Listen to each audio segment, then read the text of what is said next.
Okay, good morning, good afternoon to all of you, wherever you happen to be, whatever time of day it is. My name is Penina Taylor, and this is our second week of Walk Through the Psalms. It's not too late, by the way, and I'll mention this again at the end. It's not too late if you have friends that you think might be interested in it, if you're getting a lot out of this. I won't be providing any more copies of the course for free, but they can still access the week one, which was shared with everybody and is available on YouTube. And if they register, they'll get access to all of the recordings of the courses, which will at this point is week one and week two. And I'll be putting the link right here on the video, so you can click there. In fact, I came up with a really brilliant idea. If you're really getting a lot out of this and you know somebody who you think would also get a lot out of it, perhaps you might consider giving it as a gift. You can click on the link that I'm providing right here and then pay for their registration, but register your friend, and I'll be happy to register them and send them a welcome email, and they can get started by watching the courses that have already been recorded. Okay, so now we're going to get started. Last week we did a general overview of Tehillim and looked in depth at Mizmor Aleph, or Psalm 1. We ended by noting that the sages in the Talmud, in Brachot 10a, state that Psalm 1 and Psalm 2 are actually a unit.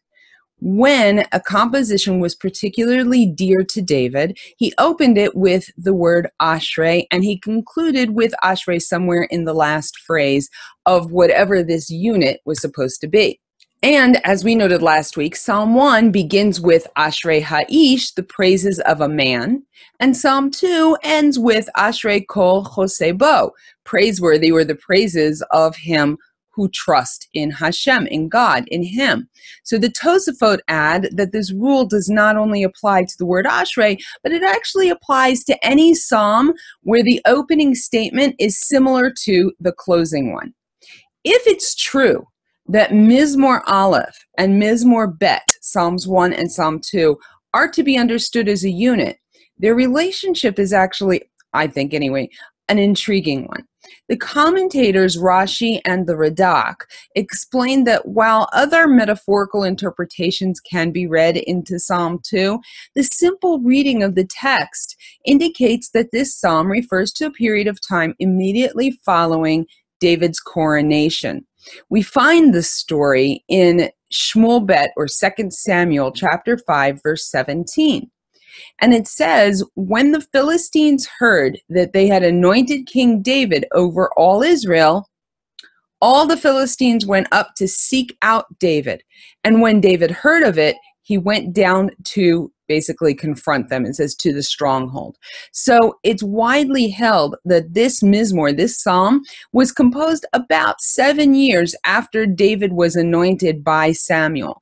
The intervening 7 years were filled with difficulty because many in the nation of Israel remained loyal to King Saul and refused to accept the new king. King Saul had been killed by the Philistines. So finally, after many years, the nation becomes unified in their support of David. But then he faces this new threat. The Philistines decided to attack Israel while unity was still in its infancy, before it matured and the nation of Israel could become truly undefeatable. It's very interesting to note that at least in the stories that we find in the Torah, all of the surrounding nations understood, even when we didn't, what was necessary for Israel to pretty much become invincible. And they understood that it was through our obedience to God and through our unity that we would be undefeatable. And so when they wanted to try to defeat us, they would try to do it at a time when we were in a low spot, when we were sinning or when we weren't unified, just like the story of Balak and Bilam, right? Balak hires Bilam to come and try to curse the Jewish people, and he can't because he can only say what God tells him to say. And in the end, what does Bilam do? Bilam tells him that if he really wants to defeat us, the best way to do it is to get our men to start sinning with his women with their women, because when we are sinning, that's when we're defeatable. Okay, so the Philistines saw this opportunity. While, yes, David had been anointed, and yes, we were starting to come together, we were still not completely unified. And they figured this was a good time for them to attack the fledgling nation. I mean, we weren't a fledgling nation, but we were under a new king. And so it was a fledgling government, so to speak. So they saw this as an opportunity. Now, although many of the Psalms are a direct reflection of what was going on in King David's life, one of the uniquely profound things about Tehillim is that David has a way of making even his most personal prayers and songs about, well, I guess in the life of a king would be mundane events in his life. And he makes them relevant to all future generations. In a veiled way, Mizmor Bet, or Psalm 2, answers the question which must naturally follow Psalm 1. Because remember, if you recall from Psalm 1 talks about the man who is righteous, or who is worthy of praise, or who has accumulated spiritual merits, right? And if it's true, as it says in Psalm 1, that the man who avoids following in the footsteps of evil, sinners, and gossips, and meditates on the Torah, and regards it as a precious possession, he receives rewards both in this world and in the world to come. But the wicked, they're doomed to failure. So the question that David is answering, even if it's not direct, is the question that has to naturally follow, which is why then, right, if the righteous man is supposed to receive blessings in this world and in the world to come, and the sinner is doomed to failure, why then do the wicked prosper? So let's look at Psalm 2 at Mizmor Bet. All right, we start out with, why have the nations gathered, and why do kingdoms think vain things? Kings of a land stand up, and nobles take counsel together against the Lord and against his anointed. Let us break their bands and cast off their cords from us. He who dwells in heaven laughs. The Lord mocks them. Then he speaks to them in his wrath, and he frightens them with sore displeasure. But I have enthroned my king on Zion, my holy mountain. I will tell of the decree. The Lord said to me, you are my son. This day I have begotten you. Request of me, and I will make nations your inheritance, and the ends of the earth your possession. You shall break them with an iron rod, like a potter's vessel. You shall shatter them. And now, you kings, be wise, be admonished, you judges of the earth. Serve the Lord with fear and rejoice with quaking or trembling. Arm yourselves with purity, or another way of translating that is to worship with purity, lest he become angry and you perish in the way. For in a moment his wrath will be kindled, the praises of all who take refuge in him. In verse 1, David asks the question, why do the nations rage and the peoples ponder emptiness or think vain things? You got to understand there's a lot of different ways to translate the Hebrew into the English, and not that one is necessarily more correct than the other. It just depends on how literal or how idiomatic you want to be. So you'll notice that sometimes, since I'm using the Chabad translation for the actual slide because it's nice and it's crisp and it's got the Hebrew beside it, so I just cut and paste that for you. But you see when I'm explaining that there are actually more than one way often to translate what it says in the Hebrew. I mean, everything, ponder, think, right? The words are in many ways synonyms, but just so that you're aware of why you see differences in the way I'm translating it off the cuff, or not so off the cuff because I have it written down, but, versus how it's showing on the slide, okay? So it says in verse 1, why do the nations rage and the people ponder emptiness? The Hebrew word there for emptiness or vain things is rake. It's empty, literally, like a vacuum, the vacuum of space, just absolute nothingness. I have taken the liberty here of giving what I believe to be a closer translation to the actual Hebrew. But as Leah is pointing out, because this is poetry, which will come up again in a later on in this class, you know, there's often, of course, more than one way to translate a word. And with the poetry, with the poetic language, it's also sometimes difficult to understand, even once you've translated it, what he's trying to say. So, okay, I've taken the liberty here of giving what I believe to be a close translation of the actual Hebrew. The word translated above as gather, ragshu, means a tumultuous. It means to be tumultuous or to rage. It implies franticness. If you can imagine, the Philistines, a nation who have long been enemies of the Jewish people, have just defeated and killed the king of Israel and his son. And they're seeing a greater and indeed a more righteous king arise in his place. So if you can imagine the Philistines, a nation who have long been enemies of the Jewish people and have just defeated and killed the king of Israel and his son, King Saul and his son, are seeing a greater and indeed more righteous king arise in his place. And they're seeing the nation beginning to unify, right? What looked like it was going to be civil war is starting to come together. The nation is starting to unify. And instead of the death of Saul resulting in the total breakdown of Jewish society, as the Philistines had hoped, as it was beginning to look like, as David tried to assume power in Saul's place, the nation was beginning to unify, like I said. The nations around Israel knew, as they had seen during Saul's time, that when the Jewish people are following God and are unified, we're powerful. And they were getting scared. So the nations are in this tumult. The kings are conspiring. And what does it say in verse 1? The peoples, which is another word for nations, right? One of the words for nation that's translated there is goyim, nations, and the other was leumim, which is also nations, okay? So it says that the nations are in a tumult. The kings are conspiring.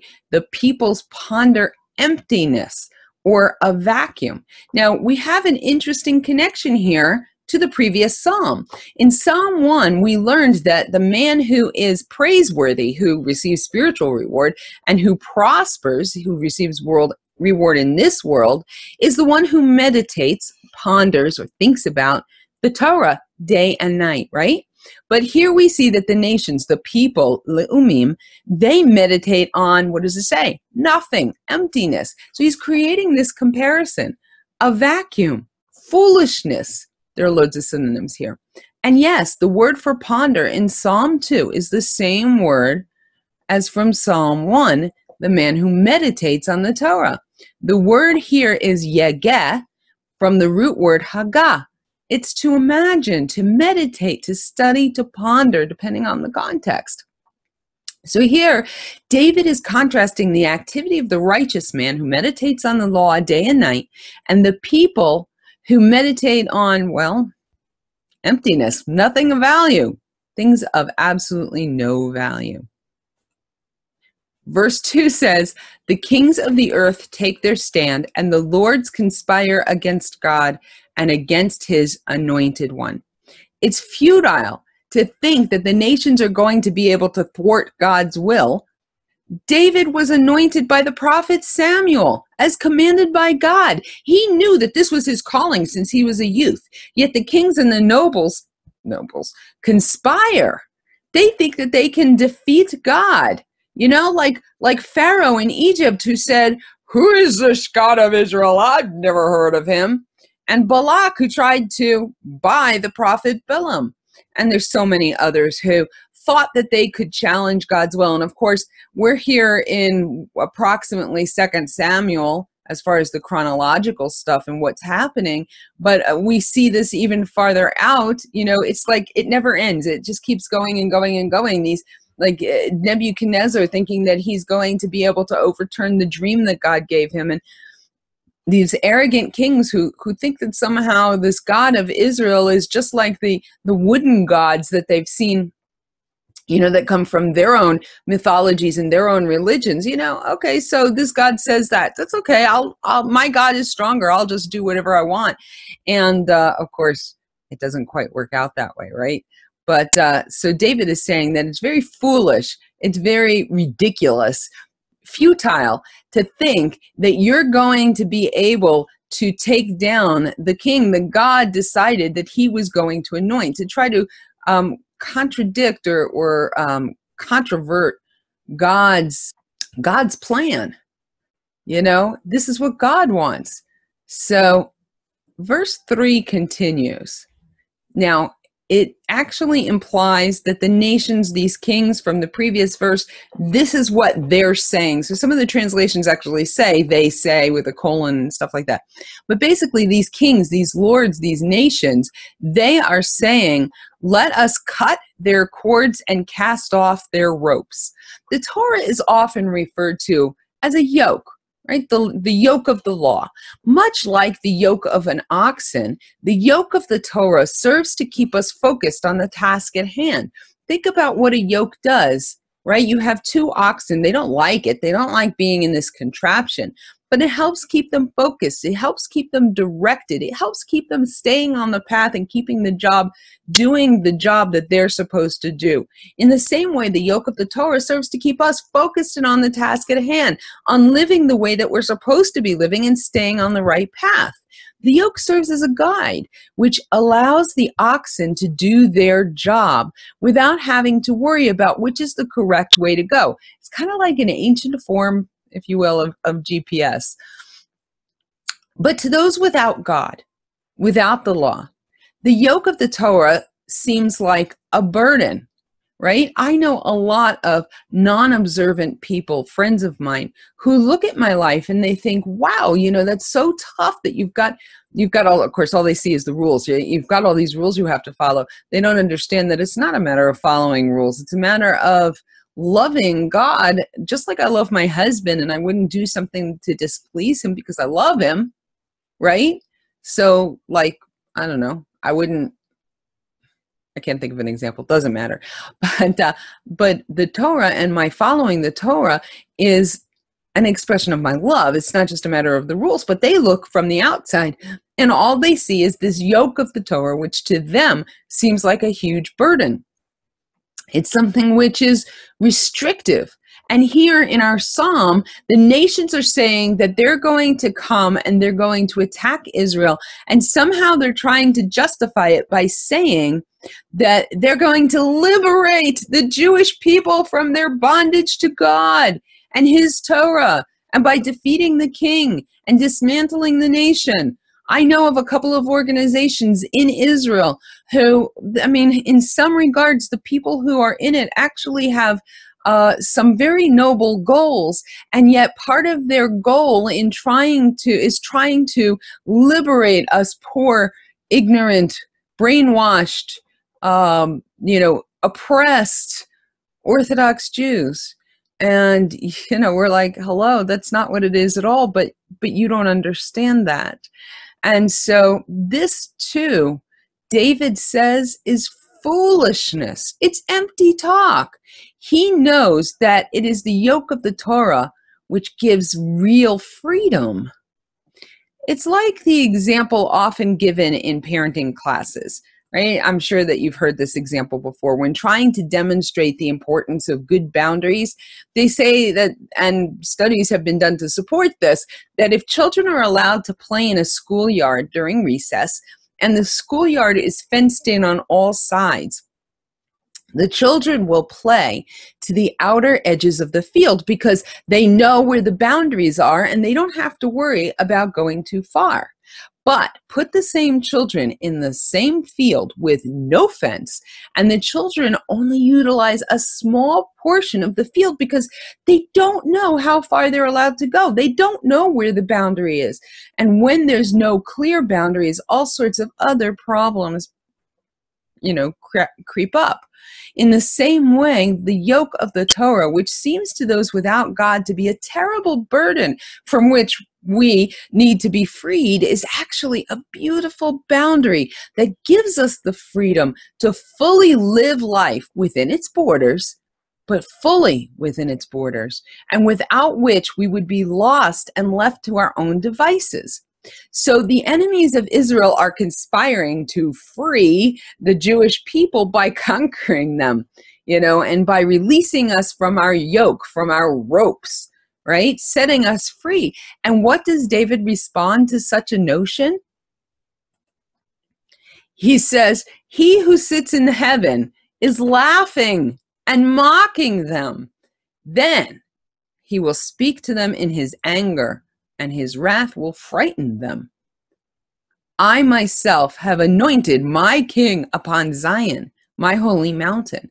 Maybe I should say that, because this is God speaking, right? This is what God's going to say when he's angry. He's going to say, I myself have anointed my king upon Zion, my holy mountain. Well, anyway, David is saying that no amount of conspiring and planning can defeat God's will. In this case, he's using the example of the fact that God chose David to be king. He anointed him in his holy place, the place that eventually will be the site of the temple, his holy mountain. So David says, God, the Almighty, the ruler of the universe, the one who created everything, including you, he's laughing because you somehow think, you who were also created by that same God, that you're capable of overturning his will? You think that you're going to release his children from the yoke of the Torah when he has made his will so superbly clear? So first God laughs at the ridiculous of the notion, but then he demonstrates his anger at the arrogance. And the people who are pondering this foolishness are going to be given a taste of God's wrath. And it's not going to be pretty. Now, before we go on to verse 7, it's important to note that, as we started to say earlier, in many of the prophets and the writings, there are poetical forms that are used. It's very poetical and metaphorical language, and it can be very confusing to the reader.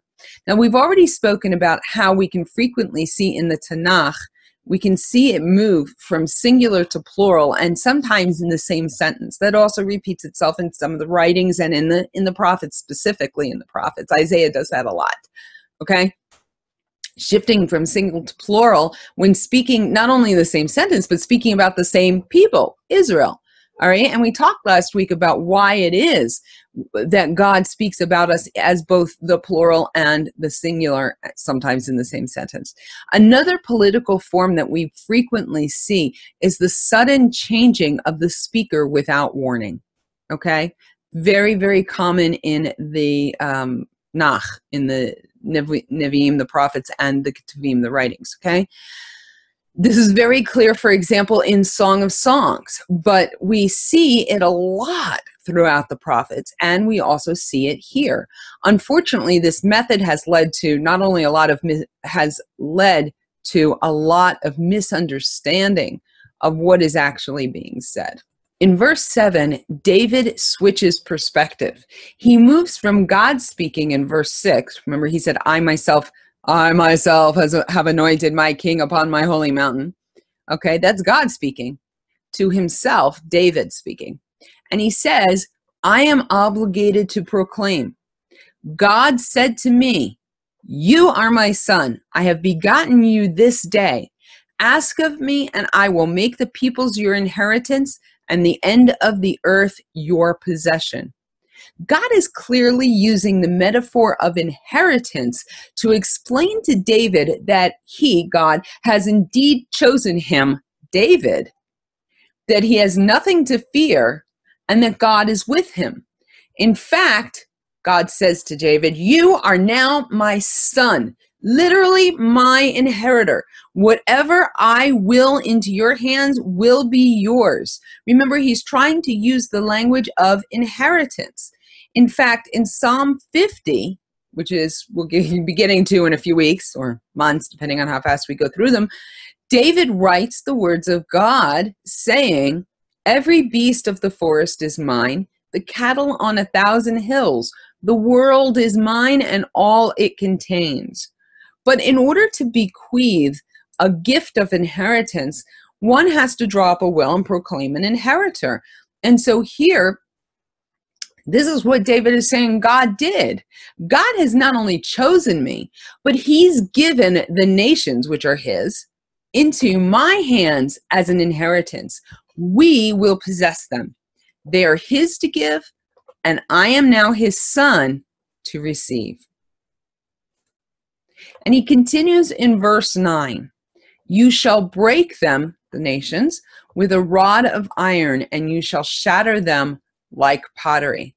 So then David says to the nations, now therefore, O kings, be warned, O judges of the earth, worship the Lord with reverence and rejoice with trembling. Not all is lost, says David. There's still hope. Even you who meditate on emptiness could survive this process. Basically, he's telling them to turn from their foolish plans to try to overturn the will of God. Instead, David says, worship the Lord, not with the arrogance and contempt that you show when you think that you're going to release his children from their ties to him. No, in humility, with reverence and trembling. And then he continues, yearn in purity so that you do not anger him and your way be doomed. For in a brief moment his anger will blaze. Praiseworthy are those who trust in him. David is saying, you nations still have a choice. You can desire God in purity. That word yearn, it means to desire. It also means to worship, okay? You can desire God in purity, or you can desire to fight against his will, but the choice is yours. If you choose the latter, you will accumulate much reward. But if not, God won't tolerate this for long, and you're going to receive the force of his anger. The message is universal. There are those who trust in God, who meditate on his law, and they're not only praiseworthy, but they will receive rewards. And then there are those whose thinking is foolish. It's empty. They think that they can try to liberate God's people and overturn God's will and show everyone what it's like to live without the burden of the law. But in the end, they're only going to receive God's wrath.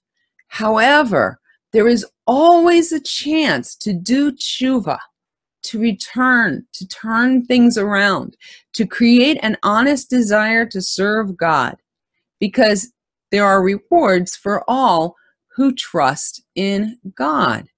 Now, I'd like to explain something about this last verse, because there is a very big difference between the way that Christian translators translate this verse and the way that Jewish translators translate this verse.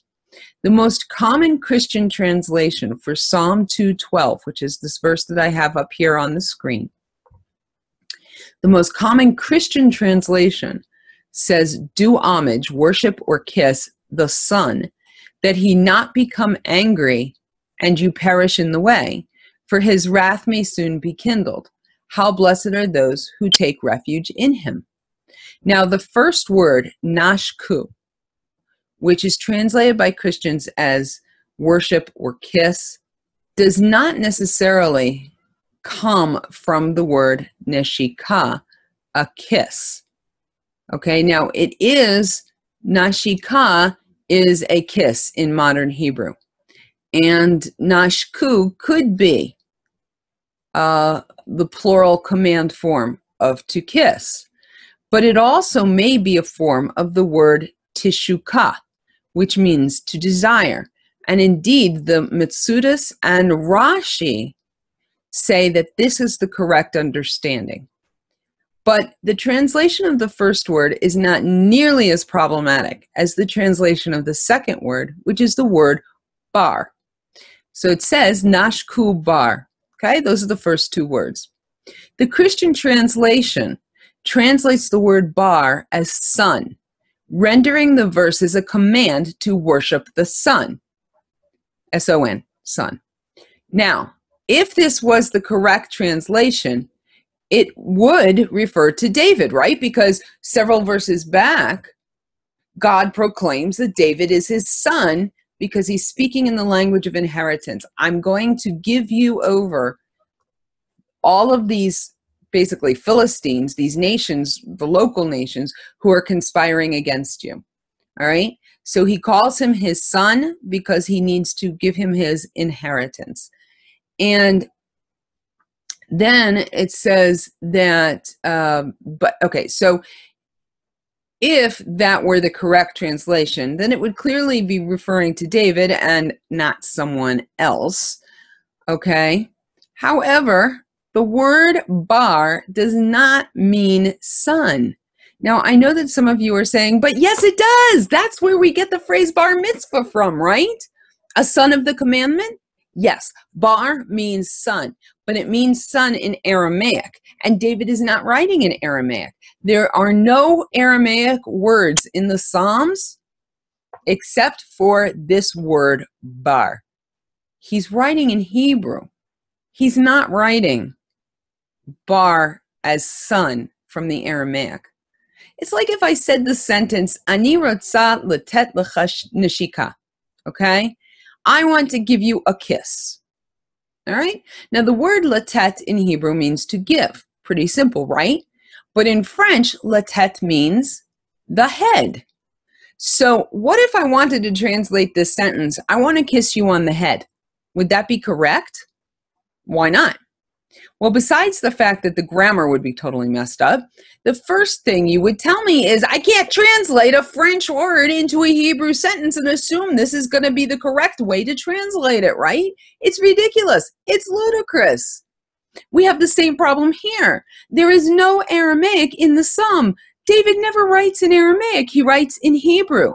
And earlier in the Psalm, in verse 7, when David is saying that God called him his son, in reference to the language of inheritance being used, the word is ben. Today I have called you my son, my ben. Makes sense. Son in Hebrew is ben. So then what does bar mean? The word bar in Hebrew means pure or clean. It's related to the word baror, which means clear. Okay, if you ask an Israeli, is this a good deal? They'll say, baror, of course it's clean. Of course, they won't say it the way I said it because I can't pronounce my Hebrew R's very well. But yeah, it doesn't matter how well I start a sentence in Hebrew, Israelis will always change to English because they hear my American accent and they're like, okay, forget this. But anyway, so the word bar, meaning pure or clean, is related to the word baror, and it's also related to the word bari, healthy. There is no reason to understand this verse any other way than an admonition from David for the foolish thinking nations to turn to God and desire him in purity. The word desire also can mean yearn, right? Nashku means to yearn, to desire, to long for something. Without arrogance, without scheming, without some other nefarious plans. Just worship him in purity, because praiseworthy are all those who trust in him. Okay, shall we move on to Psalm 3, Mizmor Gimel? The placement near the beginning of the book, the placement of this psalm, near the beginning of the book of Psalms, has presented a problem for a lot of commentators because it takes place while David is fleeing from his son Absalom. This is near the end of David's life when he's about 65 years old. The story can be found in 2 Samuel chapter 14, 15, 16, in there. I mean, the whole 2 Samuel is about King David, but that's where we find this story. And basically, David's son Absalom had killed his brother and had a falling out with his father David. So he decided on a plan to become king. And of course, you know, he knew that David was getting old and David was going to die soon. And if David died, who was going to get the throne? You know? It was Solomon, right? Not Absalom. So he figured if he could pull a coup, that he would get the throne. So he decided on his plan to become king. When David realized what was going on, he fled Jerusalem because, of course, he feared for his life. And he knew that if Absalom succeeded, then Solomon would not get the throne, which God had promised to him. Of course, you know, you always have to ask the question, which came first, the chicken or the egg? If it's God's will, it's going to happen no matter what, right?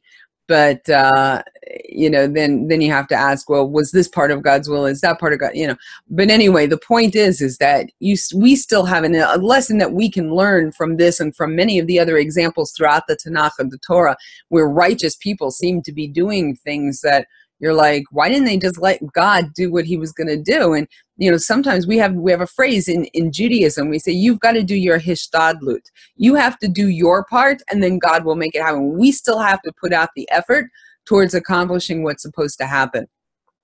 So in this case, David fled Jerusalem in order to prevent the coup from taking place, and hopefully to preserve his lineage, you know, his dynasty going through Solomon.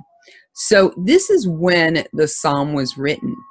And this is one of those occasions where the numbering of the verses is one verse different between the Jewish and Christian translations, because the Christian translations do not give the introductory sentence that says a song of David when he fled from Absalom, his son, its own verse number. So the Jewish translators give it its own verse number, and the Christian translators do not.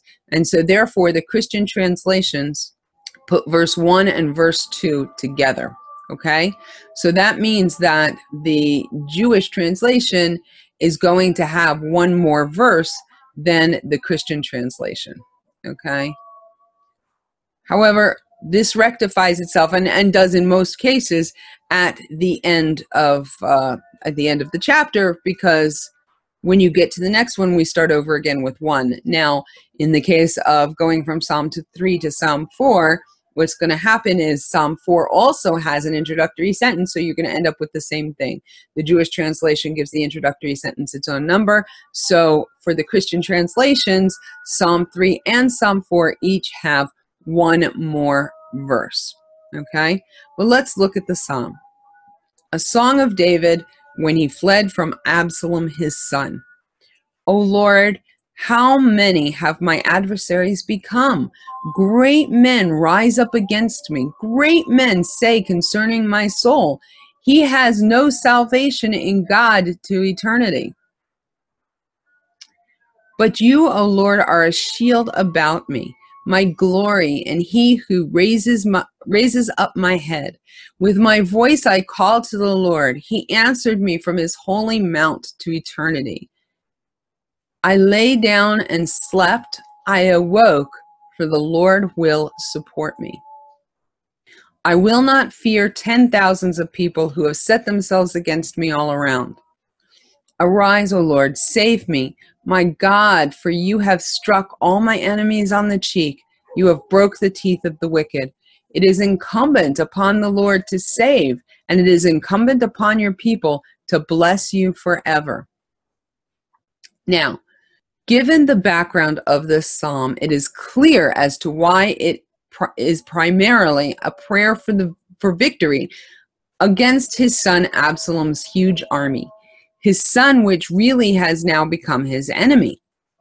Yet, the psalm also bears testimony as to the righteousness of King David, because not only is he praying for victory, but he's also praying that it should not come at a great cost to human life, since his adversaries included not only his family, but his fellow Jews. David did not want to see his fellow Jews killed either. I think he wanted to reign without any, violence at all. Of course, that's not how it worked out. But in Mizmor Bet, Psalm 2, David was dealing with a threat to his rule from another nation, the Philistines. Now we see that a threat that is much closer to home, not only because it's coming from within the kingdom itself, but that it was instigated by his own son, Worse yet is the fact that part of the scheme that brought this about involved slanderous accusations against David's own reputation and the accusation of others that God had abandoned him because of his sins. But David knows that he can have confidence in God to get him through this because he's repented of his sins and he's received forgiveness, and therefore he can trust completely in God no matter what happens, understanding that everything comes from God regardless of how it may look to us. Now, at the end of the 3rd verse, we find the word Selah. So interesting. Here in the translation that we have, and you'll have to forgive me for looking sideways, here in the translation that we have, the word Selah, which comes at the end of verse 3, and can mean forever, that's one translation for it, is actually in this translation added to it. Usually it's not. In most translations, they end the sentence and then they add the word Selah. And even though the word Selah means forever or eternity, when it's added at the end of the lines, it's an indication that this is a place for us to stop and really contemplate what is being said. He's saying, think about it. That people are saying there is no salvation for him from God. Wow, he is totally and completely lost. Has anyone ever thought that about you? Or maybe you've thought that about somebody else. Wow, he's totally and completely lost. So, Selah, we need to stop for a moment and contemplate that idea. There is no salvation for him from God? Is that even possible? The God who in the previous psalm is the owner of all that is and can grant whole nations as an inheritance to the one that he wills? Is it possible that there is someone for whom God cannot give salvation? Who has sinned to the point of no return? But then David responds with this: But you, O God, are a shield for me. You restore my honor and raise my head. With my voice, I call out to God, and he answers me from Zion, his holy mountain. I lay down and slept and awoke, for God sustains me. Here David is saying, no, I know who is really in charge. God listens to my prayers. How can I know this? I lay down and slept and awoke. God sustains me. God is the one who woke me up. It's the Jewish custom that the first thing we do each morning when we open our eyes, before we're dressed, before we attend to any of our bodily needs, is we take a moment to thank God for waking us up and giving us another day to serve him. The Moda Ani prayer is very interesting because it's a prayer and it's not a prayer. It doesn't mention God's name, so there's no problem saying it, even if we're not modestly clad or need to go to the bathroom, which are two times when a Jewish person is not supposed to utter a prayer. And yet it is a prayer, and it is very clear to whom the words are addressed. So David is acknowledging that God is the one who decides if he has another day to live on this earth, not his enemies. God's the one who decides. You don't decide. He decides. Not the thousands of people who are surrounding him and waging war against him. He says in verse 7, I will not fear the tens of thousands of people who have deployed to battle against me all around. There's no need to fear, says David, because he knows who's in charge, the one who woke him up to serve another day. This day has purpose, and he will live it. Now, of course, the unsaid message in all of this, and this is the take-home that we have for today, the unsaid message in all of this is that, and it's really implicitly understood in David's message, even if not explicit in his words, is that even though I do not need to fear that I will die today because God has given me another day, If I am to die, that too is God's will because of his faithfulness. Because he woke me up to give me another day, I can trust that even in that is God's will and what is just and right.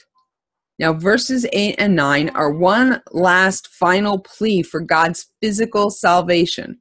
Rise up and save me, O God, for you have struck all my enemies on the cheek, and you smashed the teeth of the wicked. Salvation belongs to God. Your blessing be upon your people. Selah. So here at the end, we have the statement that salvation, Yeshua, comes only from God. It may be interesting to note, and it's very important to note, that the word Yeshua, salvation, only ever means a physical rescue. It is not referring to anything spiritual. This is significant because sometimes it's very easy for us to think that physical rescue came about by some outside or natural means. The whole point, the whole reason he's saying this is David says, no, physical rescue is still in the hands of God. We do our part, we make our effort, but in the end, it is God who accomplishes the rescue. It's God who brought you the extra money you needed in the nick of time.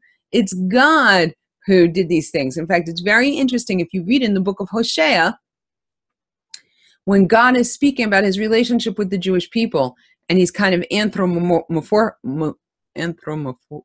well, you know what I'm trying to say. When he's metaphorically speaking about Israel in terms of the wife. And he says, you know, she thinks her lovers brought her these things and she doesn't see that I'm the one who did it. Oftentimes, physical salvation is the hardest for us to see as God's hand because sometimes it's very easy to explain away by natural means. So this is the blessing that is on your people, right? We make the effort, but in the end, it is God who accomplishes the rescue. This is the blessing that you provide, the rescue. Selah. That's something to think about. All right. Well, we're out of time. I'd like to thank you for joining me again today as we walk through the Psalms. I hope that you're getting as much out of this study as I am, because I know that it's transforming my faith. If you are enjoying this series and you know of someone, like I said at the beginning, who might also enjoy it, please let them know about it. Share the link from the first class on Facebook. And let people know that they can still register. When they sign up, they'll get access to the recordings of the first 2 classes, plus they'll get the links to attend live or watch the recordings of future classes at their convenience. And remember, to sign up, they just need to go to PeninaTaylor.com, click events, and then walk through the Psalms. The link is on the first video. We also have it here, right here below. If you want to give a gift registration, like I said, you can click on the link below and then sign up a friend and give them a gift that'll change their life forever. Now, I want to thank you again. I look forward to seeing you next week as we walk through the Psalms.